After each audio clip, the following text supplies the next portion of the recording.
Hello everyone, ICS academy के YouTube platform में आप सभी का स्वागत है। फाइनली 87-13 के फॉर्मूले पे जिस ऑर्डर का हम सभी को इंतज़ार था वो आ चुका है। तो हम आगे बढ़ने के पहले थोड़ा सा ब्रीफली देख लेते हैं कि इस ऑर्डर में जो है कोर्ट ने, माननीय हाई कोर्ट ने क्या कहा है। अगर आप पॉइंट नंबर 16 देखेंगे इस ऑर्डर को, तो इसमें क्लियरली मेंशन है कि जो मेरिट सेंट्रिक कॉन्सेप्ट है माइग्रेशन का, यानी जो भी माइग्रेशन होता है मेरिट के बेस में, कि अगर आरक्षित वर्ग का छात्र जो है अनारक्षित वर्ग के छात्र के बराबर नंबर लाता है तो उसका माइग्रेशन जो है उसके वर्ग से हटा के जो है उस अनारक्षित श्रेणी में हो जाता है। ठीक है, तो ये जो कॉन्सेप्ट है ये प्रिलिमिनरी स्टेज में नहीं लागू होता है, क्योंकि प्रीलिम्स के जो मार्क्स हैं उनसे आपकी मेरिट नहीं बनती है। वो प्योरली एक सिलेक्शन बेस्ड क्राइटेरिया है जिसमें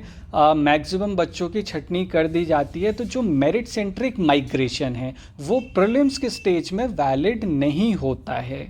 और जो भी माइग्रेशन होगा वो आपका जो है मेंस और इंटरव्यू वाले कैटेगरी में होगा। कि जैसे कि अभी हाल ही में जो आयोग द्वारा जो है मेंस 2020 का रिज़ल्ट घोषित किया गया है, उसमें हमने ये चीज़ देखी है कि जो 87-13 का जो भी फॉर्मूला लगाया गया है वो मेंस में डायरेक्ट लगाया गया है। प्रीलिम्स के रिज़ल्ट को उन्होंने यथावत रखा है बिना छेड़खानी किए हुए। और इस केस में जो है इन्होंने क्लियरली मेंशन किया हुआ है कि कंडीशन में कि जो माइग्रेशन है वो आपको रिजर्व कैटेगरी को जो है डिक्लेरेशन ऑफ मेंस एग्जामिनेशन में ही मिलेगा, ना कि at the declaration of prelims examination result. इसका मतलब ये होता, आयोग ने ऑलरेडी अपने विज्ञापन में ये चीज़ मेंशन की हुई है कि प्रीलिम्स के स्टेज में आपको किसी भी तरीके का माइग्रेशन नहीं मिलेगा। ठीक है, तो आइए थोड़ा सा अब हम ये देख लेते हैं कि किन बिंदुओं पे जो है ये पिटिशन लगाई गई थी और किन बिंदुओं के कारण जो है ये पिटिशन खारिज हुई है।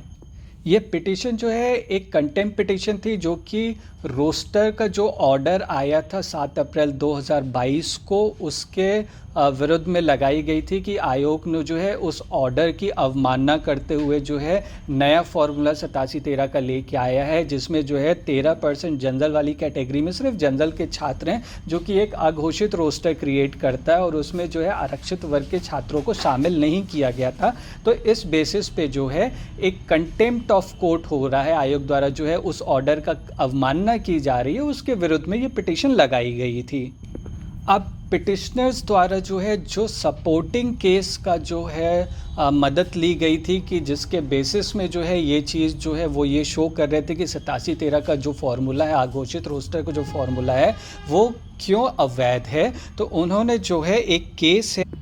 किशोर चौधरी केस, जो कि खुद जो है फेमस केस अपना इंदिरा सोनी के केस से जो है वो जुड़ा हुआ था। उनके जो भी डिसीजन वाले पॉइंट्स थे उनसे वो किशोर चौधरी का केस जुड़ा हुआ था। उस केस की मदद, जो उस केस का अगर हम कहें तो उस केस का हवाला देते हुए इन मुख्य बिंदुओं पे उन्होंने चर्चा की थी कि क्यों ये 87-13 का फॉर्मूला गलत है। तो कोर्ट ने अपने डिसीज़न में ये चीज़ मेंशन की है गई है कि जो केस का इन्होंने सहारा लिया है उसमें कहीं भी प्रिलिमिनरी स्टेज में माइग्रेशन की बात कहीं भी नहीं की गई थी।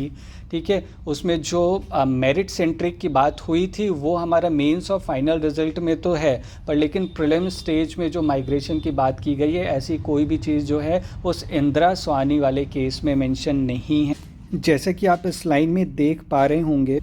कि ये जो लाइन लिखी हुई है कि the court does not find support by any observation or ratio laid down in Indira Sawhney. मतलब कि इंदिरा सोनी केस में ऐसा कोई भी मेंशन नहीं है जिसमें हमने जो है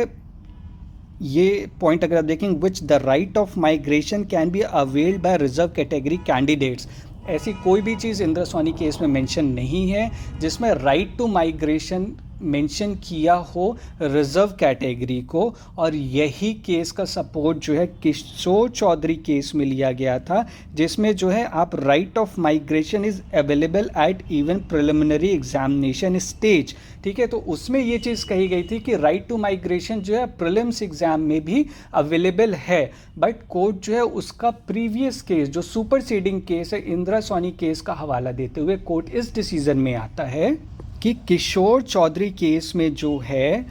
ये डिसीज़न दिया गया था कि right to migration at preliminary stage में वो उस चीज़ को भी इनवैलिड करता है। अगर आप ये वाला पॉइंट देखेंगे कि रेंडर्ड पर इंक्वेरियम का मतलब ये होता है कि कोर्ट जो अपना प्रीवियस जजमेंट दिया है उसको वो बदलता है या फिर सुपरसीड करता है। तो कोर्ट ने जो किशोर चौधरी के केस में भी पहले जब भी ये केस लगा हुआ था तो उसमें right to migration at preliminary stage दिया गया था, बट किशोर चौधरी केस का जो है सुपरसीडिंग केस कौन था, उसमें किसका हवाला दिया गया था, उसमें इंदिरा स्वानी का केस का हवाला दिया गया था, जिसमें जो है राइट टू माइग्रेशन की बात कहीं भी ऑब्जर्वेशन में नहीं आती है कोर्ट के। तो उस बेसिस में जो है इन्होंने किशोर चौधरी केस को जो है सुपरसीड करते हैं और फाइनली जो है right to migration at preliminary stage के कॉन्सेप्ट को वो लोग डिसमिस कर देते हैं। क्योंकि प्रिलिमिनरी स्टेज में जो है कहीं से भी मेरिट नहीं बनाई जाती है, वो स्टेज सिर्फ एक आपका सिलेक्शन स्टेज है, ठीक है। वहाँ पास कोई भी मेरिट नहीं आता कि 80% मार्क्स 80 मार्क्स किसी के भी आ रहे हैं, प्रीलिम्स क्वालिफाई कर रहा है तो उसको मेंस में कोई एडवांटेज मिल रहा हो या इंटरव्यू में कोई एडवांटेज मिल रहा हो। तो ये इस बेसिस को उन्होंने वो बनाया था। अब इन्होंने एक पॉइंट और लिखा है कि जो right to concept of migration है वो जो है आपको जो भी रिजर्व कैटेगरी को अनरिजर्व कैटेगरी में माइग्रेट करने का जो भी वो मिलेगा वो आपको ऐसे सिस्टम में मिलेगा जहाँ पास कॉन्सेप्ट ऑफ मेरिट रहेगा कि आपके जो भी मार्क्स हैं उससे आपकी मेरिट बन रही है, तो उस जगह जो है आपका राइट टू माइग्रेशन वाला पॉइंट आता है। उधर जो है रिजर्व कैटेगरी के बच्चे को राइट रहेगा वो अपनी कैटेगरी से जो है अनरिजर्व कैटेगरी में माइग्रेट कर सके। और अगर हम एमपीपीएससी आयोग की परीक्षाओं की बात करें, अगर स्पेसिफिकली अगर हम सिविल सर्विसेज की बात करें तो आपकी मेरिट सिस्टम जो है आपके मेंस से शुरू होती है और यही चीज़ हमें जो है 2020 के मेंस के रिजल्ट में भी देखने को मिली है कि आयोग ने जो है 2020 के रिजल्ट में जो है डायरेक्टली मेंस में 87-13 का फॉर्मूला लगाया। और दूसरा पॉइंट जिसके बेसिस में ये पिटिशन खारिज की गई है, अगर आप ये वाला पॉइंट देखेंगे कि प्रिलिमिनरी एग्जामिनेशन का पर्पस क्या है, ये एक आपका जो है स्क्रीनिंग स्टेज है, ठीक है। आपके बच्चों को शॉर्टलिस्ट किया जाता है मेंस के लिए, ठीक है। और ये सारी चीज़ें जो हैं हमारा जो एग्जामिनिंग बॉडी है यानी आयोग जो है इसने अपने एडवर्टीजमेंट के क्लॉज में ऑलरेडी मेंशन कर रखी है। और ये जो पिटिशन थी, ये पिटिशन जो है उस क्लॉज के विरुद्ध नहीं थी। अगर आप ये देखेंगे, in none of these petitions set clauses have been challenged, तो वो क्लॉज जो कि एडवर्टीजमेंट में था उस क्लॉज के लिए ये चैलेंज नहीं किया गया था, तो आप जो है उसके विरुद्ध जा ही नहीं सकते। अगर मे बी आप एडवर्टीजमेंट में ये जो क्लॉज दिया है उसको चैलेंज करते तो कहीं ना कहीं हो सकता है कुछ और डिटेल इन्फॉर्मेशन हमें देखने को मिलती है या फिर डिसीजन कुछ और भी हो सकता था। बट लेकिन जो एडवर्टीजमेंट में ये जो क्लॉज मेंशन किया गया था कि प्रिलिमिनरी स्टेज जो है आपके एक स्क्रीनिंग स्टेज है, ठीक है। और ये मंशा जो है अपने आयोग ने पहले ही अपने एडवर्टीजमेंट में दिखा के रखी थी और उसको इस पिटीशन में चैलेंज नहीं किया गया था। तो ये दूसरा पॉइंट है जिसके बेसिस में जो है ये कंटेम्प्ट पिटीशन को खारिज किया गया है।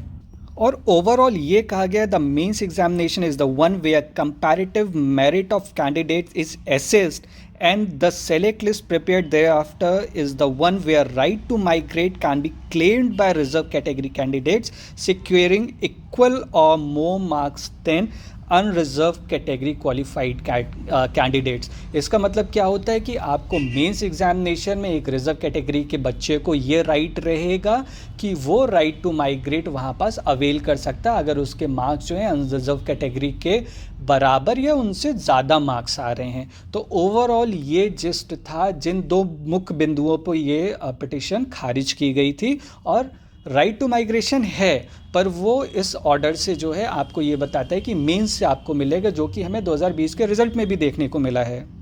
सो इस ऑर्डर का ओवरऑल जस्ट यही था कि क्यों, मतलब हमने ये चीज़ डिस्कस की कि ये ऑर्डर में जो है मतलब 87-13 के फॉर्मूले का फ्यूचर क्या है और किन बेसिस में ये जो है कंटेम्प्ट पिटीशन जो है खारिज की गई है। अब थोड़ा सा हम ये चर्चा कर लेते हैं कि इस ऑर्डर का जो है आगे आने वाले जो भी रिजल्ट हैं उनमें क्या प्रभाव पड़ेगा।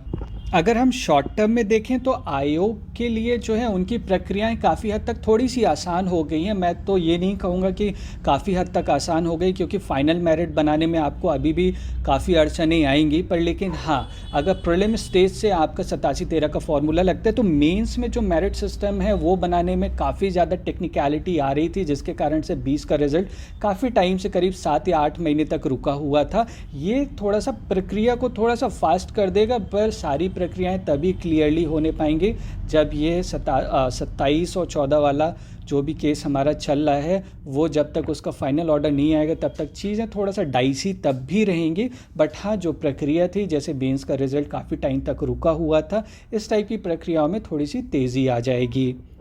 इस ऑर्डर का जो है नेगेटिव इम्पैक्ट क्या रहेगा, तो कहीं ना कहीं जो बच्चे मेंस में 13 वाले प्रोविजनल लिस्ट में रहेंगे तो उनमें थोड़ा सा एक